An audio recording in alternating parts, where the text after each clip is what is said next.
HCA ನ್ಯೂಸ್ಗೆ ಸ್ವಾಗತ. ನಾನು ಪ್ರಿಯಾ. ಈಗ ಹೆಡ್ಲೈನ್ಸ್. ಬ್ರಿಟನ್ನಲ್ಲಿ ಸಿದ್ದರಾಮಯ್ಯ ಸರ್ಕಾರದ ಪಂಚ ಗ್ಯಾರಂಟಿಗಳನ್ನು ಹಾಡಿ ಹೊಗಳಿದ ಕರ್ನಾಟಕದ ಸಚಿವರು. ಗ್ಯಾರಂಟಿ ಯೋಜನೆಗಳ ಲಾಭಗಳ ಬಗ್ಗೆ ಬ್ರಿಟನ್ ಸಂಸತ್ತಿನ ಗಮನ ಸೆಳೆದ ಸಂತೋಷ್ ಲಾಡ್. ಸಿದ್ದರಾಮಯ್ಯ ಸರ್ಕಾರದ ಪಂಚ ಗ್ಯಾರಂಟಿಗಳಿಗೆ ಮೆಚ್ಚುಗೆಯ ಮಹಾಪೂರ. ಚಂದ್ರಶೇಖರ ಸ್ವಾಮೀಜಿಯವರ ಮೇಲೆ ಎಫ್ಐಆರ್. ಕಾನೂನಿನ ಚೌಕಟ್ಟಿನೊಳಗೆ ಬಂದರೆ ಕ್ರಮ. ರಾಜ್ಯದ ಜನರಿಗೆ ಕೃತಜ್ಞತೆ ಹೇಳಲು ಸಮಾವೇಶ. ಮಾಹಿತಿ ನೀಡಿದ ಮುಖ್ಯಮಂತ್ರಿ ಸಿದ್ದರಾಮಯ್ಯ. ಹಾಸನದಲ್ಲಿ ಡಿಸೆಂಬರ್ 5ರಂದು ಕಾಂಗ್ರೆಸ್ ಸ್ವಾಭಿಮಾನಿ ಸಮಾವೇಶ. ಸಂಪೂರ್ಣ ಬೆಂಬಲ ಘೋಷಿಸಿದ ಅಹಿಂದ ಚಳುವಳಿ ಘಟಕದ ಅಧ್ಯಕ್ಷ ಟಿಡಿ ಜಗದೀಶ್ ಚೌಡಳ್ಳಿ ಹೇಳಿಕೆ. ಮುಖ್ಯಮಂತ್ರಿ ಸಿದ್ದರಾಮಯ್ಯ ನೇತೃತ್ವದ ಸರ್ಕಾರ ಅಧಿಕಾರಕ್ಕೆ ಬಂದ ನಂತರ ಜಾರಿಗೊಳಿಸಿದ ಪಂಚ ಗ್ಯಾರಂಟಿ ಯೋಜನೆಗಳ ಕುರಿತು ಕಾರ್ಮಿಕ ಹಾಗೂ ಧಾರವಾಡ ಜಿಲ್ಲಾ ಉಸ್ತುವಾರಿ ಸಚಿವ ಸಂತೋಷ್ ಲಾಡ್ ಅವರು ಬ್ರಿಟನ್ನಲ್ಲಿ ಹಾಡಿ ಹೊಗಳಿದ್ದು, ಗ್ಯಾರಂಟಿ ಯೋಜನೆಗಳು ರಾಜ್ಯದ ಜನರ ಜೀವನಕ್ಕೆ ಹೇಗೆ ಆಧಾರಸ್ತಂಭವಾಗಿದೆ ಎಂಬುದನ್ನು ವಿವರಿಸಿದ್ದಾರೆ. ಬ್ರಿಟನ್ನ ಹೌಸ್ ಆಫ್ ಲಾರ್ಡ್ಸ್ನಲ್ಲಿ ನಡೆದ ಇಂಡೋ ಯುರೋಪಿಯನ್ ಹೂಡಿಕೆ ಸಮ್ಮೇಳನದಲ್ಲಿ ಮುಖ್ಯ ಭಾಷಣಕಾರರಾಗಿ ಸಚಿವ ಲಾಡ್ ಅವರು ಮಾತನಾಡಿದರು. ಲಾಡ್ ಅವರ ವಿವರಣೆಗೆ ಸಮ್ಮೇಳನದಲ್ಲಿ ಸೇರಿದ್ದ ವಿವಿಧ ದೇಶಗಳ ರಾಜಕೀಯ ಮುಖಂಡರು, ತಜ್ಞರು, ಉದ್ಯಮಿಗಳು, ವಿವಿಧ ವ್ಯವಹಾರಗಳಲ್ಲಿ ತೊಡಗಿಸಿಕೊಂಡಿರುವ ಪರಿಣಿತರಿಂದ ಮೆಚ್ಚುಗೆಯ ಮಹಾಪುರ ಹರಿದು ಬಂದಿದೆ. ಸಮ್ಮೇಳನದಲ್ಲಿ ಸೇರಿದ್ದವರು ಜೋರಾದ ಕರತಾಡನದ ಮೂಲಕ ಪ್ರಶಂಸೆ ವ್ಯಕ್ತಪಡಿಸಿದ್ದಾರೆ. ರಾಜ್ಯದ ಗ್ಯಾರಂಟಿ ಯೋಜನೆಯ ಬಗ್ಗೆ ದೇಶದ ವಿವಿಧ ಸರ್ಕಾರಗಳು ಗಂಭೀರವಾಗಿ ಪರಿಗಣಿಸಿವೆ. ಈ ಯೋಜನೆಗಳು ವಿಶ್ವದ ಗಮನ ಸೆಳೆದಿವೆ. ಇದೀಗ ದೂರದ ಬ್ರಿಟನ್ನಲ್ಲೂ ಗ್ಯಾರಂಟಿಗಳು ಜನರ ಬದುಕಿಗೆ ಹೇಗೆ ನೆರವಾಗಿವೆ ಎಂಬುದು ವಿಶ್ವವೇದಿಕೆಯಲ್ಲಿ ಚರ್ಚೆಗೆ ಬಂದಿದೆ. ಪಂಚ ಗ್ಯಾರಂಟಿ ಯೋಜನೆಗೆ ರಾಜ್ಯ ಸರ್ಕಾರ ಪ್ರತಿ ವರ್ಷಕ್ಕೆ $12 ಬಿಲಿಯನ್ ಅನ್ನು ವ್ಯಯಿಸುತ್ತಿದೆ. ಈ ಮೊತ್ತದಲ್ಲಿ ಜನರಿಗೆ ಸಾಮಾಜಿಕ ಸೇವಾ ಭದ್ರತೆ ಯೋಜನೆಗಳನ್ನು ನೀಡುತ್ತಿದ್ದೇವೆ. ಇದರಿಂದ ನಮ್ಮ ಜಿಡಿಪಿ ವೃದ್ಧಿಸಿದೆ. ಇದೊಂದು ಅಭೂತಪೂರ್ವ ಯೋಜನೆಯಾಗಿದ್ದು, ಇಡೀ ವಿಶ್ವವೇ ಇಂತಹುದರ ಬಗ್ಗೆ ಗಮನ ಹರಿಸಬಹುದು. 40 ಮಿಲಿಯನ್ ಕುಟುಂಬಗಳಿಗೆ ಪಂಚ ಗ್ಯಾರಂಟಿ ಯೋಜನೆಗಳು ತಲುಪುತ್ತಿವೆ. ವಿಶ್ವದ ವಿವಿಧ ದೇಶಗಳು ಈ ಯೋಜನೆಗಳ ಬಗ್ಗೆ ಗಂಭೀರವಾಗಿ ಚರ್ಚೆ ನಡೆಸಿವೆ. ಇಂತಹ ದೂರದೃಷ್ಟಿಯ ಯೋಜನೆ ಜಾರಿಗೆ ತಂದು ಸಮಾಜದಲ್ಲಿ ಭಾರಿ ದೊಡ್ಡ ಬದಲಾವಣೆಗೆ ಕಾರಣರಾದ ಮುಖ್ಯಮಂತ್ರಿ ಸಿದ್ದರಾಮಯ್ಯ ಅವರಿಗೆ ಧನ್ಯವಾದಗಳು ಎಂದು ಲಾಡ್ ಅವರು ವಿವರಿಸಿದರು. HCA news, Hassan. Because we stand, Karnataka stands in IT number 1. In whole of India, in GDP, Karnataka stands number 1. You come from milk production to silk production to solar production. We are one of the number 1 in the country, the second in the country, and we have got the Asia's biggest solar plant, and we are doing around about 8,000 megawatts of power today. Apart from IT, we have got BT, biotechnology also is tremendously doing well in Karnataka, and especially even if you come to steel. India produces around about 140 million steel, where Karnataka contributes around about 22%. So in Karnataka as such has got a great potential. We have got around about 750 multinational IT companies, more than 5,500 IT companies. We have got around about 57 medical colleges, 257 engineering colleges. So why am Chandrashekhara Swamiji ಅವರ ಪ್ರಕರಣದಲ್ಲಿ ಪೊಲೀಸರು ಕಾನೂನಿನ ದೃಷ್ಟಿಯಲ್ಲಿ ಏನು ಮಾಡಬೇಕೋ ಅದನ್ನ ಮಾಡ್ತಾರೆ. ಕಾನೂನಿನ ಚೌಕಟ್ಟಿನ ಒಳಗೆ ಬಂದರೆ ಕ್ರಮ ತೆಗೆದುಕೊಳ್ತಾರೆ, ಇಲ್ಲವಾದ್ರೆ ಇಲ್ಲ ಎಂದು ಮುಖ್ಯಮಂತ್ರಿ ಸಿದ್ದರಾಮಯ್ಯ ನುಡಿದರು. ಅವರು ಕೆಂಗಲ್ ಹನುಮಂತಯ್ಯ ಅವರ ಪುಣ್ಯಸ್ಮರಣೆ ಪ್ರಯುಕ್ತ ಅವರ ಪ್ರತಿಮೆಗೆ ಮಾಲಾರ್ಪಣೆ ಮಾಡಿದ ಬಳಿಕ ಮಾಧ್ಯಮದವರ ಪ್ರಶ್ನೆಗೆ ಉತ್ತರಿಸಿದರು. ಜೆಡಿಎಸ್ನಿಂದ ನನ್ನನ್ನು ಉಚ್ಚಾಟಿಸಲಾಯಿತು, ನಾನು ಬಿಡಲಿಲ್ಲ. ಜೆಡಿಎಸ್ ಬಿಡುವಾಗ ಮಾಡಿದ ನಾಟಕವನ್ನೇ ಈಗ ಮಾಡ್ತಿದ್ದಾರೆ ಎಂದು ಕೇಂದ್ರ ಸಚಿವ ಎಚ್ಡಿ ಕುಮಾರಸ್ವಾಮಿಯವರು ಹೇಳಿಕೆ ನೀಡಿರುವ ಬಗ್ಗೆ ಪ್ರತಿಕ್ರಿಯೆ ನೀಡಿ, ಜೆಡಿಎಸ್ನಿಂದ ನನ್ನನ್ನು ಉಚ್ಚಾಟಿಸಲಾಯಿತು, ನಾನು ಬಿಡಲಿಲ್ಲ ಎಂದರು. ಅವರು ಹೇಳಿದ್ದನ್ನ ಮಾಧ್ಯಮಗಳು ಹೇಳಿದ್ದಾದರೆ ಮಾಧ್ಯಮಗಳು ಏಕಿರಬೇಕೆಂದು ಸಿಎಂ ಖಾರವಾಗಿ ಮಾಧ್ಯಮದವರನ್ನ ಪ್ರಶ್ನಿಸಿದರು. ನಾನು ಪಕ್ಷವನ್ನ ಬಿಡಲಿಲ್ಲ, ನನ್ನನ್ನು ದೇವೇಗೌಡರು ಉಚ್ಚಾಟಿಸಿದ್ರು. ನಂತರ ನಾನು ಬೇರೆ ದಾರಿ ಇಲ್ಲದೆ ಅಹಿಂದ ಸಮಾವೇಶ ನಡೆಸಿದೆ. ಹಾಸನದಲ್ಲಿಯೂ ಸಮಾವೇಶ ಮಾಡಿದ್ದೆ. ಈಗ ಇಡೀ ರಾಜ್ಯದ ಜನರಿಗೆ ಕೃತಜ್ಞತೆ ಹೇಳಲು ಕಾಂಗ್ರೆಸ್ ಪಕ್ಷ ಮತ್ತು ಸ್ವಾಭಿಮಾನಿಗಳ ಒಕ್ಕೂಟದಿಂದ ಸಮಾವೇಶ ಏರ್ಪಡಿಸಲಾಗಿದೆ. ಕಾಂಗ್ರೆಸ್ ಪಕ್ಷ ಮತ್ತು ಸ್ವಾಭಿಮಾನಿಗಳ ಜಂಟಿ ಆಶ್ರಯದಲ್ಲಿ ನಡೆಯುತ್ತಿದೆ ಎಂದು ತಿಳಿಸಿದರು. ಇದಕ್ಕೆ ಕರ್ನಾಟಕ ಕಾಂಗ್ರೆಸ್ ಉಸ್ತುವಾರಿ ರಣದೀಪ್ ಸಿಂಗ್ ಸುರ್ಜೇವಾಲಾ, ಎಐಸಿಸಿ ಅಧ್ಯಕ್ಷ ಮಲ್ಲಿಕಾರ್ಜುನ ಖರ್ಗೆ ಅವರನ್ನು ಆಹ್ವಾನಿಸಲಾಗಿದೆ. ಪಕ್ಷವು ಇದರಲ್ಲಿ ಸಕ್ರಿಯವಾಗಿ ಭಾಗವಹಿಸುತ್ತಿದೆ ಎಂದರು. ಜೆಡಿಎಸ್ ಪಕ್ಷವನ್ನ ಕಟ್ಟಿದವರು ನಾವು. ಜೆಡಿಎಸ್ ಈಗ ಜಾತ್ಯತೀತವಾಗಿ ಉಳಿದಿದೆಯೇ ಎಂದು ಮುಖ್ಯಮಂತ್ರಿಗಳು ಪ್ರಶ್ನಿಸಿದರು. ಕೋಮುವಾದಿಗಳ ಜೊತೆ ಸೇರಿದ ಮೇಲೆ ಯಾವ ಸೆಕ್ಯುಲರ್ ಆಗಿದೆ? ಸಂವಿಧಾನದಲ್ಲಿ ಜಾತ್ಯತೀತ ಸಮಾಜವಾದಿ ಎಂದು ಸೇರ್ಪಡೆಯಾಗಿದೆ. ಸರ್ವೋಚ್ಚ ನ್ಯಾಯಾಲಯವು ಜಾತ್ಯತೀತ ಇರಲೇಬೇಕೆಂದು ಹೇಳಿದ್ದಾರೆ. ಜೆಡಿಎಸ್ನವರಿಗೆ ಪಕ್ಷ ಯಾವ ಹಿನ್ನೆಲೆಯಲ್ಲಿ ಕಟ್ಟಲಾಗಿದೆ ಎಂದು ಗೊತ್ತಿಲ್ಲ. ಪಕ್ಷ ರಚನೆಗೊಂಡಾಗ ಕುಮಾರಸ್ವಾಮಿ ಇರಲಿಲ್ಲ. ನಾನು, ದೇವೇಗೌಡ, ಇಬ್ರಾಹಿಂ, ಸತೀಶ್ ಜಾರಕಿಹೊಳಿ, ಮಹದೇವಪ್ಪ, ವೆಂಕಟೇಶ್, ಲಕ್ಷ್ಮೀಸಾಗರ್ ಸೇರಿ ಆಗಿದ್ದು, ದೇವೇಗೌಡರು ರಾಷ್ಟ್ರೀಯ ಅಧ್ಯಕ್ಷರಾದರು, ನಾನು ರಾಜ್ಯಾಧ್ಯಕ್ಷನಾದೆ ಎಂದು ಮುಖ್ಯಮಂತ್ರಿಗಳು ತಿಳಿಸಿದರು. HCA news, Bengaluru.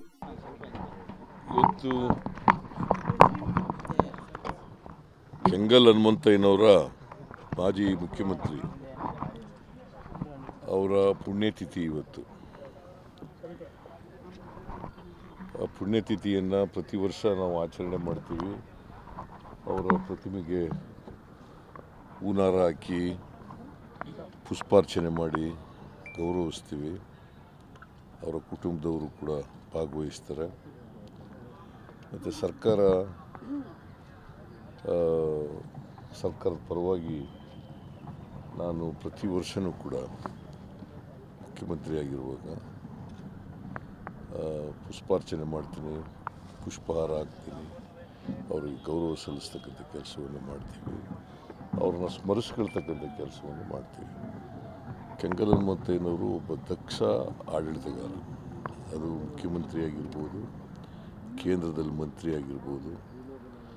ಅವರು ಭಾಳ ಅವರ ಆಡಳಿತ ಸ್ಮರಿಸ್ಕೋಬೇಕಾದಂಥದ್ದು. ಜೊತೆಗೆ ಈ ವಿಧಾನಸೌಧ ಇದೆಯಲ್ಲ, ವಿಧಾನಸೌಧವನ್ನು ಕಟ್ಟಿಸಿದವರು ಕೆಂಗಲ್ ಹನುಮಂತಯ್ಯನವರು. ಅದಕ್ಕೆ ವಿಧಾನಸೌಧ ಕಟ್ಟಿಸಿದಾಗ ಅವ್ರು ಏನಂತ ಹೇಳಿದರು ಅಂತಂದರೆ, ಸರ್ಕಾರದ ಕೆಲಸ ದೇವರ ಕೆಲಸ ಅಂತ ಬರೆಸಿದರು. ಸರ್ಕಾರದ ಕೆಲಸ ದೇವರ ಕೆಲಸ. ಮತ್ತು ಏಕೀಕರಣಕ್ಕೋಸ್ಕರ ಶ್ರಮಿಸಿದವರು. ಏಕೀಕರಣ ಆಗಬೇಕು ಅಂಥೇಳಿ ಬಲವಾಗಿ ನಂಬಿದ್ದಂಥವರು. ಕನ್ನಡ ಮಾತನಾಡ್ತಕ್ಕಂಥವರೆಲ್ಲ ಒಂದು ಆಡಳಿತದ ಇದರಲ್ಲಿ ಬರಬೇಕು, ಕನ್ನಡ ನಾಡು ಅಭಿವೃದ್ಧಿ ಆಗಬೇಕು, ಸರ್ವತೋಮುಖವಾಗಿ ಅಭಿವೃದ್ಧಿ ಆಗಬೇಕು ಅಂತಕ್ಕಂಥ ಅವರು ಭಾಳ ಅದಕ್ಕೆ ಕಟಿಬದ್ಧರಾಗಿ ಕೆಲಸ ಮಾಡಿದರು. ಇವರು ಸ್ವಾತಂತ್ರ್ಯ ಬಂದ ಮೇಲೆ 2ನೇ ಮುಖ್ಯಮಂತ್ರಿ. ಕೆ.ಸಿ. ರೆಡ್ಡಿಯವರು ಮೊದಲನೇ ಮುಖ್ಯಮಂತ್ರಿ ಆಗಿದ್ದರು. ಕೆಂಗಲ್ ಹನುಮಂತಯ್ಯನವರು 2ನೇ ಮುಖ್ಯಮಂತ್ರಿಯಾಗಿ ಕೆಲಸ ಮಾಡಿದರು. ನೆಹರೂರವ್ರ ಜೊತೆನೂ ಕೂಡ ಸಂಬಂಧ ಚೆನ್ನಾಗಿತ್ತು. ಅವ್ರ ಜೊತೆಯಲ್ಲಿ ನೆಹರು. HCN ನ್ಯೂಸ್ನಲ್ಲಿ ಈಗ ಒಂದು ಪುಟ್ಟ ಬ್ರೇಕ್.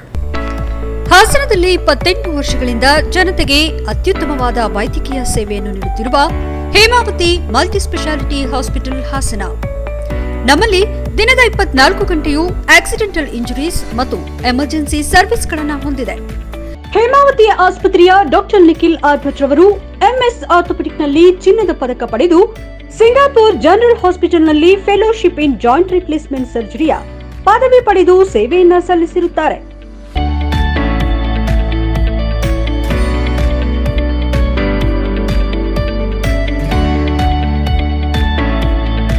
ನಮ್ಮಲ್ಲಿ ಆಂಬ್ಯುಲೆನ್ಸ್ ಸೇವೆಯೂ ಲಭ್ಯ.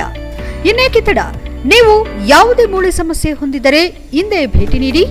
ಹೇಮಾವತಿ ಮಲ್ಟಿ ಸ್ಪೆಷಾಲಿಟಿ ಹಾಸ್ಪಿಟಲ್, ಉತ್ತರ ಬಡಾವಣೆ, ಹಾಸನ. ಬ್ರೇಕ್ನ ನಂತರ HCN ನ್ಯೂಸ್ಗೆ ಸ್ವಾಗತ.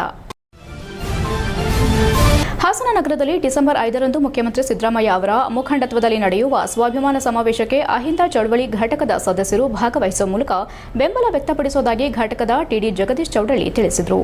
ಹಾಸನದಲ್ಲಿ ಮಾತನಾಡಿ, ನಮ್ಮ ಅಹಿಂದ ಚಳವಳಿಯ ಉದ್ದೇಶಗಳೇನೆಂದರೆ ಸ್ವಾತಂತ್ರ್ಯ ಪೂರ್ವ ಮತ್ತು ಸ್ವಾತಂತ್ರ್ಯ ನಂತರ ದೇಶಕ್ಕೆ ಸ್ವಾತಂತ್ರ್ಯ ಬಂದು 75 ವರ್ಷಗಳು ಕಳೆದಿವೆ. ದೇಶದಲ್ಲಿ ಡಾಕ್ಟರ್ ಬಿಆರ್ ಅಂಬೇಡ್ಕರ್ ಅವರು ನೀಡಿದ ಭಾರತದ ಸಂವಿಧಾನ ಜಾರಿಯಲ್ಲಿದೆ.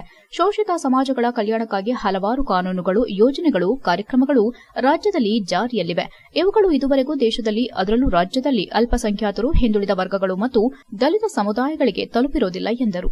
ಈ ಅಹಿಂದ ಚಳವಳಿ ರಾಜ್ಯ ಸಂಸ್ಥಾಪಕರಾದ ಎಸ್ ಮೂರ್ತಿಯವರ ಮಾರ್ಗದರ್ಶನದಂತೆ ನಮ್ಮ ಹಾಸನ ಜಿಲ್ಲೆಯಲ್ಲಿ ಅಹಿಂದ ಚಳವಳಿಯು 2024 ಡಿಸೆಂಬರ್ 5ರಂದು ಸಿದ್ದರಾಮಯ್ಯನವರ ಮುಖಂಡತ್ವದಲ್ಲಿ ಕಾಂಗ್ರೆಸ್ ಪಕ್ಷ ಮತ್ತು ಶೋಷಿತ ಸಮುದಾಯಗಳ ಒಕ್ಕೂಟದ ವತಿಯಿಂದ ನಡೆಯುತ್ತಿರುವ ಸ್ವಾಭಿಮಾನ ಸಮಾವೇಶಕ್ಕೆ ನಮ್ಮ ಅಹಿಂದ ಚಳವಳಿ ರಾಜ್ಯ ಘಟಕದ ಸದಸ್ಯರು ಈ ಸಮಾವೇಶಕ್ಕೆ ಭಾಗವಹಿಸುವ ಮೂಲಕ ಸಂಪೂರ್ಣ ಬೆಂಬಲ ವ್ಯಕ್ತಪಡಿಸುತ್ತಿದ್ದೇವೆ ಎಂದು ಮಾಹಿತಿ ನೀಡಿದರು.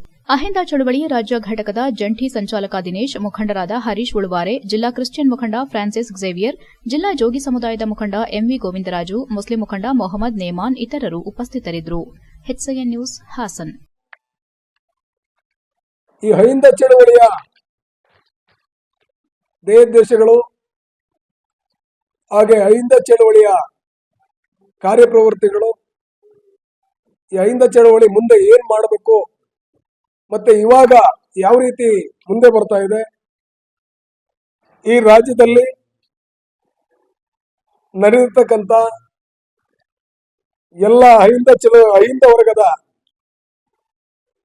ಬಂಧುಗಳಿಗೆ ಏನು ಮೂಲಭೂತ ಸೌಕರ್ಯಗಳನ್ನ ಕಲ್ಪಿಸಬೇಕು, ಆ ನಿಟ್ಟಿನಲ್ಲಿ ನಮ್ಮ ಚಳವಳಿ ರಾಜ್ಯಾದ್ಯಂತ ಎಲ್ಲ ಜಿಲ್ಲೆಗಳಲ್ಲೂ ಕೂಡ ಜಿಲ್ಲಾ ಘಟಕಗಳನ್ನು ಸ್ಥಾಪಿಸಿ, ಜಿಲ್ಲಾ ಕೇಂದ್ರಗಳನ್ನು ಸ್ಥಾಪಿಸಿ ಅಹಿಂದ ಸಂಘಟನೆಯ ಅಹಿಂದ ಬಂಧುಗಳಿಗೆ, ಎಲ್ಲಾ ವರ್ಗದ ಕೆಳವರ್ಗದ ಬಡವರಿಗೆ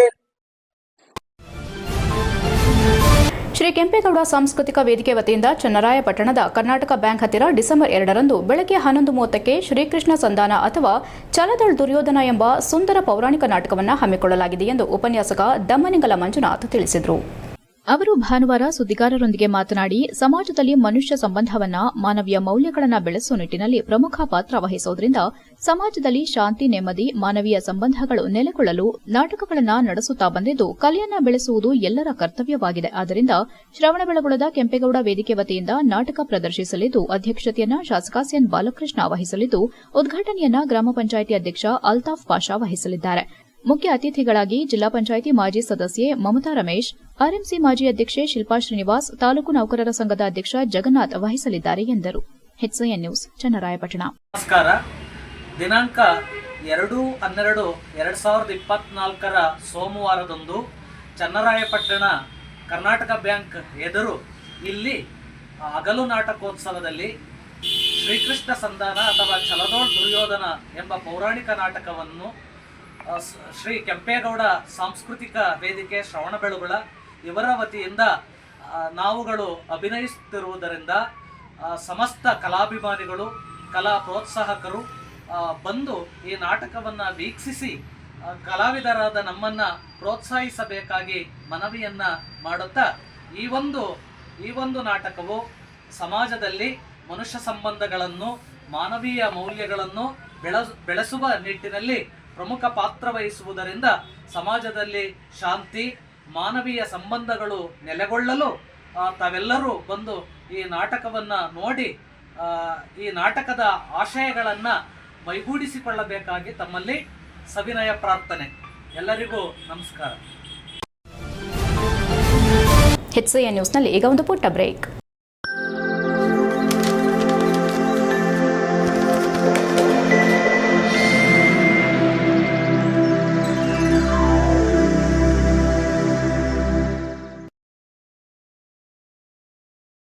ಬ್ರೇಕ್ನ ನಂತರ HCN ನ್ಯೂಸ್ಗೆ ಸ್ವಾಗತ. ಬೇಲೂರು ಪಟ್ಟಣದ ಯಗಚಿ ದಡದಲ್ಲಿ ನೆಲೆಸಿರುವ ಶ್ರೀ ಶಾಸ್ತ್ರ ಅಯ್ಯಪ್ಪ ಸ್ವಾಮಿ 8ನೇ ವರ್ಷದ ಕಾರ್ತಿಕ ದೀಪೋತ್ಸವ ಅತ್ಯಂತ ವಿಜೃಂಭಣೆಯಿಂದ ನೆರವೇರಿಸಲಾಯಿತು. ದೇವಾಲಯದಲ್ಲಿರುವ ಸ್ವಾಮಿಯ ಮೂಲ ವಿಗ್ರಹಕ್ಕೆ ಮುಂಜಾನೆ ಪಂಚಾಮೃತ ಅಭಿಷೇಕ, ಗಂಗಾಭಿಷೇಕ, ಪುಷ್ಪಾರ್ಚನೆ ನಡೆಸಲಾಯಿತು. ವಿದ್ಯುತ್ ದೀಪಗಳಿಂದ ದೇವಸ್ಥಾನವನ್ನು ಅಲಂಕರಿಸಲಾಯಿತು.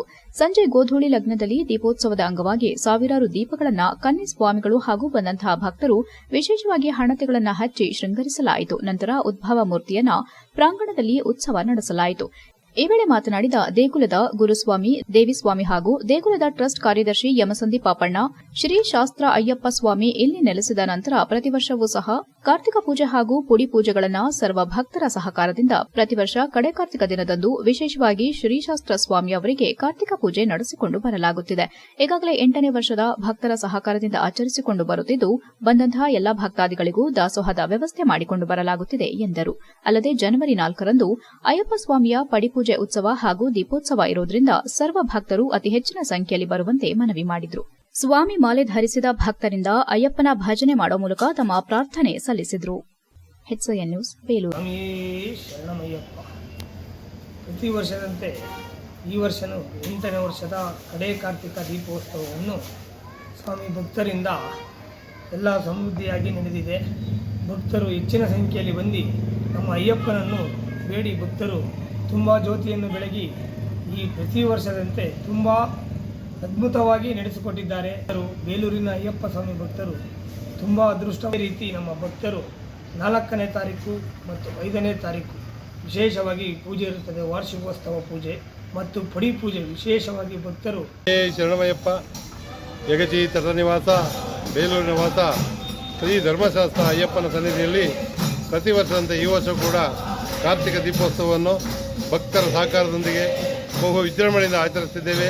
ಈ ಎಲ್ಲ 8ನೇ ವರ್ಷದ ಈ ದೀಪೋತ್ಸವ ಕಾರ್ಯಕ್ರಮಕ್ಕೆ ನಗರದ ಎಲ್ಲ ಅಯ್ಯಪ್ಪನ ಭಕ್ತ ಬಾಂಧವರು ಎಲ್ಲರೂ ಆಗಮಿಸಿದ್ದಾರೆ.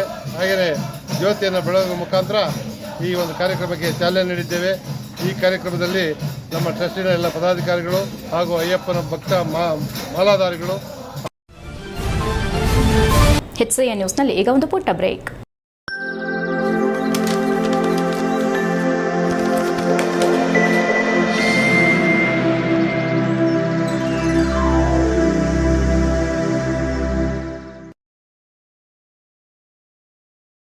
ಬ್ರೇಕ್ನ ನಂತರ HCN ನ್ಯೂಸ್ಗೆ ಸ್ವಾಗತ. ಪಂಚ ಮಹಾಪತಿವ್ರತಿಯರಲ್ಲಿ ಒಬ್ಬಳಾದ ಪಂಚಪಾಂಡವರ ಸತಿ ದ್ರೌಪದಿಯ ಪಾತ್ರ ಮಹಾಭಾರತದಲ್ಲಿ ಅಮೋಘವಾದದ್ದೆಂದು ಹಾಸನ ಜಿಲ್ಲಾ ರಾಜ್ಯೋತ್ಸವ ಪ್ರಶಸ್ತಿ ಪುರಸ್ಕೃತ ಗಮಕ ವಿದುಷಿ ರುಕ್ಮಿಣಿ ನಾಗೇಂದ್ರ ನುಡಿದರು. ಕರ್ನಾಟಕ ಗಮಕ ಕಲಾ ಪರಿಷತ್ತು ಬೆಂಗಳೂರು, ಕರ್ನಾಟಕ ಮತ್ತು ಸಂಸ್ಕೃತಿ ಇಲಾಖೆ, ಕರ್ನಾಟಕ ಸರ್ಕಾರ ಬೆಂಗಳೂರು ಹಾಗೂ ಸಂಕಷ್ಟಹರ ಗಣಪತಿ ದೇವಾಲಯ ಸಮಿತಿ, PND ಕಾಲೋನಿ, ಹಾಸನ ಇವರ ಸಹಯೋಗದಲ್ಲಿ ನಡೆದ ಗಮಕ ಕಾರ್ಯಕ್ರಮದಲ್ಲಿ ಗಮಕ ರತ್ನಾಕರ, ಕೀರ್ತಿಶೇಷ, BSS ಕೌಶಿಕ್ ವಿರಚಿತ ದ್ರೌಪದಿ ಪ್ರತಾಪ ಕಾವ್ಯ ಭಾಗಕ್ಕೆ ವ್ಯಾಖ್ಯಾನ ನೀಡಿದ ಅವರು, ಕರ್ನಾಟಕ ಸಾರಸ್ವತ ಲೋಕದ ಅನರ್ಘ್ಯ ರತ್ನಗಳೆಂದಿದ್ದ ರಾಮಾಯಣ, ಮಹಾಭಾರತ, ಭಾಗವತವನ್ನ ನಾವುಗಳು ಅಧ್ಯಯನ ಮಾಡಿ ಆ ಕಾವ್ಯಗಳಲ್ಲಿ ಬರುವ ಉತ್ತಮ ಅಂಶಗಳನ್ನು ಜೀವನದಲ್ಲಿ ಅಳವಡಿಸಿಕೊಂಡಿದ್ದೇ ಆದಲ್ಲಿ ಸಮಾಜದಲ್ಲಿ ಉತ್ತಮ ವ್ಯಕ್ತಿಯಾಗಿ ಬೆಳೆಯಲು ಸಾಧ್ಯ ಎಂದರು. ಗಮಕ ವಿದುಷಿ ಪ್ರೇಮಲತಾ ರಾಜೇಂದ್ರ ಅವರು ತಮ್ಮ ಕಂಠ ಸಿರಿಯಿಂದ ಸುಶ್ರಾವ್ಯವಾಗಿ ಹಾಗೂ ಭಾವಪೂರ್ಣವಾಗಿ ಗಾಯನ ಮಾಡಿದ್ರು. ಸಂಕಷ್ಟಹರ ಗಣಪತಿ ದೇವಾಲಯದ ಅಧ್ಯಕ್ಷರಾದ ಲಕ್ಷ್ಮೀ ನರಸಿಂಹ ಶಾಸ್ತ್ರಿ ಅವರು ಉದ್ಘಾಟಿಸಿದ್ರು. ದೇವಾಲಯದ ಕಾರ್ಯದರ್ಶಿ KG ಕೃಷ್ಣಮೂರ್ತಿ, ಪರಿಷತ್ತಿನ ಹಾಸನ ಜಿಲ್ಲಾ ಘಟಕದ ಅಧ್ಯಕ್ಷರಾದ ಕಲಾಶ್ರೀ ಗಣೇಶ್ ಉಡುಪ ಅವರು ಮುಖ್ಯ ಅತಿಥಿಗಳಾಗಿ ವೇದಿಕೆಯಲ್ಲಿ ಉಪಸ್ಥಿತರಿದ್ದರು. ವಿನಾಯಕ ಗೀತಾ ಸತ್ಸಂಗದ ಸದಸ್ಯೆಯರು, ಮಾತೆಯರು, ಅನೇಕ ಆಹ್ವಾನಿತರು ಉಪಸ್ಥಿತರಿದ್ದರು. ಶಶಿಕಲಾ ಶಂಕರ್ ಅವರು ಸ್ವಾಗತಿಸಿದರು. ದಾಕ್ಷಾಯಿಣಿ ಅವರು ನಿರೂಪಿಸಿದರೆ, ಸರೋಜಾ ಅವರು ಕೊನೆಯಲ್ಲಿ ವಂದಿಸಿದರು. HCN news Hassan. ಕೊನೆಯಲ್ಲಿ ಮತ್ತೊಮ್ಮೆ ಮುಖ್ಯಾಂಶಗಳು. ಬ್ರಿಟನ್ನಲ್ಲಿ ಸಿದ್ದರಾಮಯ್ಯ ಸರ್ಕಾರದ ಪಂಚ ಗ್ಯಾರಂಟಿಗಳನ್ನು ಹಾಡಿ ಹೊಗಳಿದ ಕರ್ನಾಟಕದ ಸಚಿವರು. ಗ್ಯಾರಂಟಿ ಯೋಜನೆಗಳ ಲಾಭಗಳ ಬಗ್ಗೆ ಬ್ರಿಟನ್ ಸಂಸತ್ತಿನ ಗಮನ ಸೆಳೆದ ಸಂತೋಷ್ ಲಾಡ್. ಸಿದ್ದರಾಮಯ್ಯ ಸರ್ಕಾರದ ಪಂಚ ಗ್ಯಾರಂಟಿಗಳಿಗೆ ಮೆಚ್ಚುಗೆಯ ಮಹಾಪೂರ. ಚಂದ್ರಶೇಖರ ಸ್ವಾಮೀಜಿಯವರ ಮೇಲೆ FIR, ಕಾನೂನಿನ ಚೌಕಟ್ಟಿನೊಳಗೆ ಬಂದರೆ ಕ್ರಮ. ರಾಜ್ಯದ ಜನರಿಗೆ ಕೃತಜ್ಞತೆ ಹೇಳಲು ಸಮಾವೇಶ. ಮಾಹಿತಿ ನೀಡಿದ ಮುಖ್ಯಮಂತ್ರಿ ಸಿದ್ದರಾಮಯ್ಯ. ಹಾಸನದಲ್ಲಿ ಡಿಸೆಂಬರ್ 5ರಂದು ಕಾಂಗ್ರೆಸ್ ಸ್ವಾಭಿಮಾನಿ ಸಮಾವೇಶ. ಸಂಪೂರ್ಣ ಬೆಂಬಲ ಘೋಷಿಸಿದ ಅಹಿಂದ ಚಳುವಳಿ ಘಟಕದ ಅಧ್ಯಕ್ಷ TD ಜಗದೀಶ್ ಚೌಡಳ್ಳಿ ಹೇಳಿಕೆ. ಇಷ್ಟೊತ್ತು ನೀವು ನೋಡಿದ್ದು ಹಾಸನದ ಸುದ್ದಿ, ಅಂದರೆ HCN ನ್ಯೂಸ್.